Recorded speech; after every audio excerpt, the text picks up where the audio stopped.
ರಾಜ್ಯದಲ್ಲಿ ಬರ ಪರಿಸ್ಥಿತಿ ಕಾಣ್ತಾ ಇದೆ, ಮೇಲ್ನೋಟಕ್ಕೆ ಕಾಣ್ತಾ ಇದೆ. ಇನ್ನು ಬರ ಪರಿಸ್ಥಿತಿಯನ್ನು ಸರ್ಕಾರ ಯಾವ ತಾಲೂಕು ಯಾವ ಜಿಲ್ಲೆ ಅಂತೇಳಿ ಇನ್ನೂ ಕೂಡ ಘೋಷಣೆ ಮಾಡಿಲ್ಲ ಮತ್ತು ಜೊತೆಗೆ ನಾನು ಅದನ್ನು ಮಾಡಬೇಕಾದ ಸಕಾಲ ಕೂಡ ಅಲ್ಲ. ಇನ್ನು ಶ್ರಾವಣ ಇದೆ, ಶ್ರಾವಣದ ನಂತರದಲ್ಲಿ ಏನಾಗ್ತದೆ ಅಂತೇಳಿ ನೋಡಬೇಕಾಗ್ತದೆ. ಆದರೆ ಪೂರ್ವ ಮುಂಗಾರಿನಲ್ಲಿ ಇಷ್ಟೊತ್ತಿಗೆ ಆಯಾ ಭಾಗಗಳಲ್ಲಿ ದಕ್ಷಿಣ ಕನ್ನಡ ಜಿಲ್ಲೆಯಲ್ಲಿ ಭತ್ತದ ನಾಟಿಯಿಂದ ಹಿಡಿದು ನಮ್ಮ ಭಾಗಗಳಲ್ಲಿ ದ್ವಿದಳ ಧಾನ್ಯಗಳನ್ನು ಬೆಳೀತಕ್ಕಂಥದ್ದು ಇರ್ಬೋದು, ರಾಗಿ ಬಿತ್ತನೆ ಇರ್ಬೋದು, ದವಸ ಧಾನ್ಯಗಳ ಬಿತ್ತನೆಗಳು ಎಲ್ಲೂ ಕೂಡ ಸಮರ್ಪಕವಾಗಿ ಇಡೀ ರಾಜ್ಯದಲ್ಲಿ ಆಗಿಲ್ಲ ಅಂದರೆ ಕಾರಣ ಮಳೆ ಇಲ್ಲ. ಕಳೆದ ಬಾರಿ ಈ ಸೀಸನ್ ಅಂತ ತಾವು ನೆನಪು ಮಾಡ್ಕೊಳ್ಳಿ ಒಮ್ಮೆ, ಎಲ್ಲ ಡ್ಯಾಮ್ಗಳು, ಬಹುತೇಕ ಡ್ಯಾಮ್ಗಳು ಎಲ್ಲ ತುಂಬಿ ಹರಿತಾ ಇತ್ತು. ಇವತ್ತು ಇಡೀ ರಾಜ್ಯದಲ್ಲಿ ಎಲ್ಲ ಡ್ಯಾಮ್ಗಳು ಖಾಲಿಯಾಗಿ ಕೂತಿದ್ದಾವೆ. ಈ ಪರಿಸ್ಥಿತಿಯಲ್ಲಿ ಮುಂದಿನ ಭವಿಷ್ಯತ್ತಿನಲ್ಲಿ ಬೆಂಗಳೂರು ನಗರವನ್ನು ಸೇರಿಕೊಂಡು ಅನೇಕ ಪಟ್ಟಣ ಪ್ರದೇಶಗಳಲ್ಲಿ ಕುಡಿಯುವ ನೀರಿನ ಹಾಹಾಕಾರ ಎದ್ದು ಕಾಣ್ತಾ ಇದೆ. ಹಳ್ಳಿಗಾಡಿನ ಬದುಕಂತೂ ಇದೇ ರೀತಿ ಮುಂದುವರೆದ್ರೆ ಅದು ಊಹಿಸಲು ಕೂಡ ಅಸಾಧ್ಯ. ಇವತ್ತು ಇಂಥ ಪರಿಸ್ಥಿತಿನಲ್ಲಿ ನಾನು ಹೇಳ್ತಕ್ಕಂಥದ್ದು, ಬರ ಮುಂದೆ ಬಂದರೆ ಏನು ಮಾಡಬೇಕು, ಕುಡಿಯುವ ನೀರಿನ ಸಮಸ್ಯೆ ಎದುರಾದರೆ ಏನು ಮಾಡಬೇಕು ಅನ್ನೋ ವಿಚಾರದಲ್ಲಿ ಪ್ರಿಕಾಷನರಿ ಮೆಜರ್ಮೆಂಟು ಈ ಸರ್ಕಾರ ಇವತ್ತವರೆಗೂ ತಗೊಂಡಿಲ್ಲ ಅನ್ನೋ ವಿಚಾರವನ್ನು ನಾನು ನಮ್ಮ ಪಕ್ಷದ ಒಬ್ಬ ಶಾಸಕನಾಗಿ ಹೇಳಲೇಬೇಕಾದಂಥ ಅನಿವಾರ್ಯ ಪರಿಸ್ಥಿತಿ ಇದೆ ಇವತ್ತು. ಹಾಗಾಗಿ ಸರ್ಕಾರ ಇಂಥ ಬರ ಪರಿಸ್ಥಿತಿಯನ್ನು ಮುಂದೆ ಬರಬೇಕಾದಂಥದ್ದು ಎದ್ದು ಕಾಣ್ತಾ ಇದೆ. ಅಂಥ ಪರಿಸ್ಥಿತಿಯಲ್ಲಿ ಯಾವ ರೀತಿ ಇದನ್ನು ಸಮರೋಪಾಯದಲ್ಲಿ ಇದನ್ನು ಎದುರಿಸಬೇಕು ಅನ್ನೋ ವಿಚಾರದಲ್ಲಿ ಜಿಲ್ಲಾ ಮತ್ತು ತಾಲೂಕುಗಳಲ್ಲಿ ಅಂಥ ಬರ ನಿರ್ವಹಣೆ ಸಮಿತಿಗಳನ್ನು ರಚನೆ ಮಾಡೋ ಮುಖಾಂತರ, ತಾಲೂಕುಗಳಲ್ಲಿ ಸಮಿತಿಗಳನ್ನು ರಚನೆ ಮಾಡೋಕ್ಕಂತ, ಜಿಲ್ಲಾ ಕೇಂದ್ರದಲ್ಲಿ ಸಮಿತಿಗಳನ್ನು ರಚನೆ ಮಾಡೋಕ್ಕೆ ಮುಖಾಂತರ ಯಾವುದೇ ಥರದ ಇದು ಕಾರ್ಯಕ್ರಮವನ್ನು ಇದುವರೆಗೂ ಹಾಕ್ಕೊಂಡಿಲ್ಲ.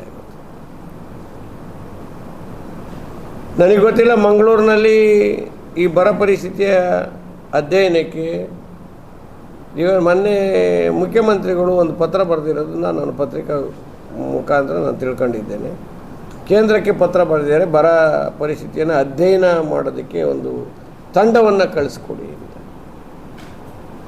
ನಾನು ಹೇಳ್ತಕ್ಕಂಥದ್ದು, ಇದು ತಂಡ ಕಳಿಸ್ಕೊಡ್ತಕ್ಕಂಥದ್ದು ಕೇಂದ್ರ ಜವಾಬ್ದಾರಿ ಇದೆ. ನೀವು ಪತ್ರ ಬರೆದಿರೋದು ಕೂಡ ನಾನು ಸ್ವಾಗತ ಮಾಡ್ತೀನಿ. ಜೊತೆಯಲ್ಲಿ ಕೇಂದ್ರದಿಂದ ಬರ ಪರಿಸ್ಥಿತಿ ಅಧ್ಯಯನಕ್ಕೆ ಸಮಿತಿ ಬರೋವರೆಗೆ ನಮ್ಮ ರಾಜ್ಯದಲ್ಲಿ ಏನು ಮಾಡ್ತಾ ಇದ್ದಾರೆ, ನಮ್ಮ ರಾಜ್ಯದ ಸಂಬಂಧಪಟ್ಟಂಥ ಜಿಲ್ಲಾಧಿಕಾರಿಗಳು ಏನು ಮಾಡ್ತಾ ಇದ್ದಾರೆ, ನಮ್ಮ ರಾಜ್ಯದಲ್ಲಿ ಇರ್ತಕ್ಕಂಥ ಅಧ್ಯಯನ ಸಮಿತಿಯನ್ನು, ಬರ ಅಧ್ಯಯನ ಸಮಿತಿಯನ್ನು ನೀವು ರಚನೆ ಮಾಡಿದ್ದೀರಾ? ಈ ಕೇಂದ್ರ ಬಂದು ಬರ ಪರಿಸ್ಥಿತಿ ಅಧ್ಯಯನ ಮಾಡಿ ನಿಮಗೆ ರಿಪೋರ್ಟ್ ಕೊಟ್ಟರೆ ಆ ರಿಪೋರ್ಟ್ನ ನೀವು ಒಪ್ಕೊಂತೀರಾ? ನಿಮ್ಮದು ಬರ ಅಧ್ಯಯನ ಒಂದು ಸಮಿತಿ ಕೊಟ್ಟಂಥ ರಿಪೋರ್ಟು ಮತ್ತು ಅವರು ಹೇಳಿರ್ತಕ್ಕಂಥ ರಿಪೋರ್ಟ್ ಎರಡೂ ಸರಿ ಇದೆಯಲ್ಲ ತುಲನೆ ಮಾಡಿ ನಂತರದಲ್ಲಿ. ಆದರೆ ಈಗ ನಮ್ಮ ರಾಜ್ಯದಿಂದ ಒಂದು ಬರ ಪರಿಸ್ಥಿತಿ ಅಧ್ಯಯನ ಸಮಿತಿಯನ್ನು ರಚನೆ ಮಾಡಿ ಕಳಿಸಿ ಈ ಬರ ಅಧ್ಯಯನವನ್ನು ತಗೊಂಡು ಏನೇನು ಯಾವ್ಯಾವ ರೀತಿಯಲ್ಲಿ ಏನೇನು ಆಗಿದೆ ಅನ್ನೋ ವಿಚಾರವನ್ನು ಕೇಂದ್ರಕ್ಕೆ ನೀವು ತಿಳಿಸಿದ್ರೆ ತಪ್ಪೇನಾಗ್ತದೆ? ಟೈಮ್ ನೀವು ತಿಳಿಸಿದರೆ ಕೇಂದ್ರ ಕೂಡ ಅದಕ್ಕೆ ಜಾಗರೂಕತೆಯಾಗಿ ಮುಂದಿನ ಕ್ರಮ ಮಾಡೋದಕ್ಕೆ ಸಾಧ್ಯ ಆಗ್ತದೆ. ಇವತ್ತು ಅದನ್ನು ಊಹಿಸಲು ಅಸಾಧ್ಯ. ಇವತ್ತು ಮಳೆ ಅಧ್ಯಯನವನ್ನು ನೋಡಿದರೆ ಇವತ್ತು ಯಾವುದೇ ಬೆಳೆಗಳು ಸಮಯೋಚಿತವಾಗಿ ಎಲ್ಲೂ ಕೂಡ ಬಿತ್ತನೆ ಆಗಲಿಲ್ಲ. ಅದು ದವಸ ಧಾನ್ಯಗಳಿರ್ಬೋದು, ಬೇರೆ ಈ ನಮ್ಮ ದ್ವಿದಳ ಧಾನ್ಯಗಳಿರ್ಬೋದು, ಬೇರೆ ತಿನ್ನುವ ಪದಾರ್ಥಗಳಿರ್ಬೋದು, ಯಾವುದು ಕೂಡ ಸಮರ್ಪಕವಾಗಿ ಇನ್ನೂ ಬಿತ್ತನೆ ಬೀಜ ಆಗಿಲ್ಲ.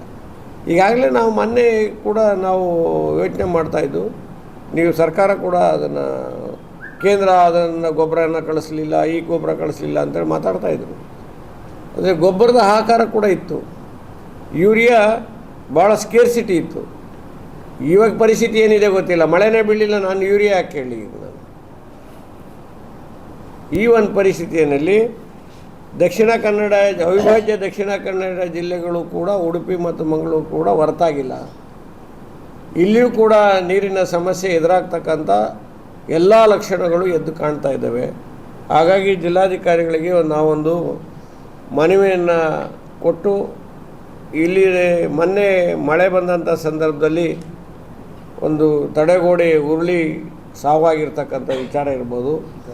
ಇವತ್ತು ನಮ್ಮ ಇದು ಕಡಲ್ಕೊರೆತ ಉಳ್ಳಾಲದಲ್ಲಿ ಹೋಗಿದ್ದಂಥದ್ದನ್ನು ಕೂಡ ನಾವು ನೋಡಿದ್ದೇವೆ. ನಾನು ಕೇಳೋದಿಷ್ಟೇ, ಡೈವರ್ಷನ್ ಆಗೋದು ಬೇಡ, ಅದು ಬೇರೆ ವಿಷಯ, ಇದು ಬೇರೆ ವಿಷಯ. ಈಗ ಇನ್ನೊಂದು ವಿಚಾರ ಹೇಳಿ ನಾನು ಅಲ್ಲಿಗೆ ಬರ್ತೀನಿ. ಈಗ ನೋಡಿ, ನನ್ನೆ ಸುಳ್ಯ ತಾಲೂಕಿನಲ್ಲಿ ನಮ್ಮ ಅಧ್ಯಕ್ಷರಿಗೆ ಒಂದು ಪತ್ರ ಕೊಟ್ಟಿದ್ದಾರೆ.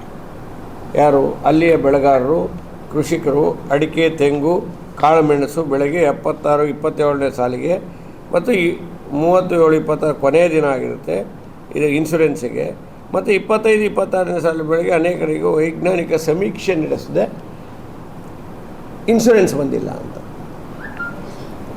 ಇನ್ಶೂರೆನ್ಸ್ ವಿಚಾರದಲ್ಲಿ ಫಸಲ್ ಬಿಮಾ ಯೋಜನೆಯ ಪ್ರಧಾನಮಂತ್ರಿಗಳ ಬಹು ದೊಡ್ಡ ಮಹತ್ವಾಕಾಂಕ್ಷಿ ಯೋಜನೆ. ಫಸಲ್ ಬಿಮಾ ಯೋಜನೆ ತರ್ತಕ್ಕಂಥ ಸಂದರ್ಭದಲ್ಲಿ ಪ್ರಾರಂಭದಲ್ಲಿ ಅನೇಕ ನ್ಯೂನತೆಗಳಿದ್ದು, ನಾನು ಹಲವಾರು ಬಾರಿ ಅದರ ಬಗ್ಗೆ ಚರ್ಚೆ ಮಾಡಿದ್ದೇನೆ. ಆ ನ್ಯೂನತೆಗಳನ್ನು ಸರಿ ಮಾಡಿ ಅಂತೇಳಿ ಕೇಂದ್ರ ಸರ್ಕಾರಕ್ಕೆ ಹೇಳಿದ್ದು. ಯಾಕೆ ಅಂತ ಹೇಳಿದರೆ, ಫಸಲ್ ಬಿಮಾ ಯೋಜನೆ ಇನ್ಶೂರೆನ್ಸ್ ಮಾಡಿದ ತಕ್ಷಣ ನಾನು ಯಾರನ್ನು ಹೋಗಿ ಅಪ್ರೋಚ್ ಮಾಡಬೇಕು ಅನ್ನೋದೇ ಗೊತ್ತಿರಲಿಲ್ಲ. ಆ ಆಫೀಸ್ ಎಲ್ಲಿದೆ ಅಂತಲೇ ಗೊತ್ತಿರಲಿಲ್ಲ. ಆಮೇಲೆ ಇದು ಹವಾಮಾನ ಆಧಾರಿತ ಇನ್ಶೂರೆನ್ಸ್ ಇದು. ಈಗ ನೋಡಿ, ಅಲ್ಲೇನು ಹೇಳಿದ್ದಾರೆ, ನಮ್ಮ ಪ್ರತಿಯೊಂದು ಪಂಚಾಯಿತಿ ಕೇಂದ್ರದಲ್ಲಿ ಈ ಮಳೆ ಮೌಲ್ಯಮಾಪನ ಮಾಡ್ತದಲ್ಲ, ಇದನ್ನು ಹಾಕಬೇಕು, ರೈನ್ ಗೇಜ್. ಯಾವುದೋ ಕಾಲದಲ್ಲಿ ಹಾಕಿರ್ತಕ್ಕಂಥದ್ದು. ಪ್ರಧಾನಮಂತ್ರಿ ಫಸಲ್ ಬಿಮಾ ಯೋಜನೆ ಬಂದು ಎಷ್ಟು ಸಮಯ ಆಯಿತು? ಅದನ್ನು ಮಾನಿಟ್ರ್ ಮಾಡಿದವ್ರು ಯಾರು? ಈಗ ಪರಿಸ್ಥಿತಿ ಏನಿದೆ, ಒಂದು ಪಂಚಾಯತಿನಲ್ಲಿ ಕಡಿಮೆ ಅಂದರೆ 7-8 ಹಳ್ಳಿಗಳು, 5-6 ಹಳ್ಳಿಗಳಿರ್ತದೆ. ಈಗ ಒಂದು ಹಳ್ಳಿಗೆ ಮಳೆ ಬಂದರೆ ಪಕ್ಕದಲ್ಲಿಗೆ ಮಳೆ ಇರಲ್ಲ. ಓನ್ಲಿ ಬಿಕಾಸ್ ಆಫ್ ಒಂದು ಪಂಚಾಯಿತಿ ಹೆಡ್ ಕ್ವಾರ್ಟರ್ಲಿ ಇರ್ತಕ್ಕಂಥ ಮಳೆ ಮೌಲ್ಯಮಾಪನ ಇಟ್ಕೊಂಡು ಸುತ್ತಲೇ ಇರ್ತಕ್ಕಂಥ ಹಳ್ಳಿನಲ್ಲಿ ಇರ್ತಕ್ಕಂಥ ವಾತಾವರಣವನ್ನು ನಾವು ಅಳೆಯೋಕ್ಕಾಗಲ್ಲ. ಇವತ್ತು ರೈನ್ ಗೇಜ್ಗಳು ಎಲ್ಲ ಜಾಗಗಳಲ್ಲೂ ರೈನ್ ಗೇಜ್ ಹಾಕಬೇಕಾಗ್ತದೆ. ಇವತ್ತು ಈ ಊರಿನಲ್ಲಿ ಮಳೆ ಆಗಲಿಲ್ಲ, ಪಕ್ಕದೂರಿನಲ್ಲಿ ಮಳೆ ಆಗಿದೆ ಅನ್ನೋದು ಒಂದು ಆಧಾರ ಇಟ್ಕೊಂಡು, ಎಲ್ಲಿ ಮಳೆ ಆಗಲಿಲ್ಲ ಅವರಿಗೆ ಇನ್ಶೂರೆನ್ಸ್ನ ನೀವು ಏನು ಕಡಿತ ಮಾಡೋದಿದೆಯಲ್ಲ, ಅದು ಅವೈಜ್ಞಾನಿಕ ಆಗ್ತದೆ. ಹಾಗಾಗಿ rain gauge system should be proper and ಅದು ಎಲ್ಲ ಜಾಗಗಳಲ್ಲೂ ಇರಬೇಕಾಗ್ತದೆ. ಅದನ್ನು ಯಾರು ಮಾಡಬೇಕು? ಆಯಾ ಜಿಲ್ಲಾಡಳಿತಗಳು ಮಾಡಬೇಕು. ಮತ್ತು ಅವರಿಗೆ, ರೈತರಿಗೆ ನೀವು ಇದ್ರ ಬಗ್ಗೆ ಭರವಸೆ ಮೂಡಿಸ್ಬೇಕು. ಭರವಸೆ ಮೂಡಿಸಿದಾಗ ಮಾತ್ರ ಅವರು ಇಂಥ ಒಂದು ಇನ್ಶೂರೆನ್ಸ್ ಮಾಡೋದಕ್ಕೆ ಸಾಧ್ಯ ಆಗ್ತದೆ. ಇಲ್ಲಿ ಮುಂಚೆ ಏನು ಬೇರೆ ಬೇರೆ ನ್ಯಾಷನಲ್ ಇನ್ಶೂರೆನ್ಸಿಂದ ಹಿಡಿದು ಬೇರೆ ಬೇರೆ ಇನ್ಶೂರೆನ್ಸ್ಗಳು ಭಾಳ ಜನ ಇದ್ದು, ಈಗ ಅವರೆಲ್ಲ ಮರೆಯಾಗಿದ್ದಾರೆ. ಅವ್ರು ಮರೆಯಾಗಿರ್ತಕ್ಕಂಥ ಸಂದರ್ಭದಲ್ಲಿ ರೈತರಿಗೆ ನೀವು ಇಂಥ ಇನ್ಶೂರೆನ್ಸ್ ಮಾಡಿಸಿ ನಮಗೆ ದುಡ್ಡು ಬರಲಿಲ್ಲ ಅಂಥೇಳಿ ಅವ್ರು ಇವತ್ತು ಅರ್ಜಿ ಕೊಡ್ತಕ್ಕಂಥ ಪರಿಸ್ಥಿತಿ ಬಂದಿದ್ದೀವಿ. ಪ್ರೀಮಿಯಂ ಕಟ್ಟಿ ಇಲ್ಲಿ ಸಹಕಾರ ಬ್ಯಾಂಕ್ಗಳಲ್ಲಿ ಸಾಲ ತಗೊಂಡಿರ್ತಾರೆ, ನ್ಯಾಷನಲ್ ಬ್ಯಾಂಕ್ಸಲ್ಲಿ ಸಾಲ ತಗೊಂಡಿರ್ತಾರೆ. ಇದು 100% ಇಟ್ ಇಸ್ ಟ್ರೂ. ಅವರಿಗೆ ಮಳೆ ಆಗಲಿಲ್ಲ, ಹವಾಮಾನ ಆಧಾರಿತದಲ್ಲಿ ಮಳೆ ಆಗಿಲ್ಲ. ಅವರೆಲ್ಲರೂ ಕಾಳು ಮೆಣಸಿಂದ ಹಿಡಿದು, ಅಡಿಕೆಯಿಂದ ಹಿಡಿದು, ತೆಂಗಿಂದ ಹಿಡಿದು ಬೇರೆ ಬೇರೆ ಆಯಾ ಪ್ರಾದೇಶಿಕ ಬೆಳೆಗಳಿಗೆ ಏನೇನು ನಷ್ಟ ಆಗಿದೆ, ಆ ನಷ್ಟನ ವಿಮೆ ಮುಖಾಂತರ, ಇನ್ಶೂರೆನ್ಸ್ ಮುಖಾಂತರ ತುಂಬಬೇಕಲ್ಲ. ಹಾಗಾಗಿ ಅದನ್ನು ಕೂಡ ಜಿಲ್ಲಾಧಿಕಾರಿಗಳ ಗಮನಕ್ಕೆ ಈ ಸಂದರ್ಭದಲ್ಲಿ ತರಕ್ಕೆ ನಾವು ಇವತ್ತು ನಮ್ಮ ಪಕ್ಷದ ನಿಯೋಗ ಅಲ್ಲಿ ಹೋಗ್ತಾ ಇದೆ.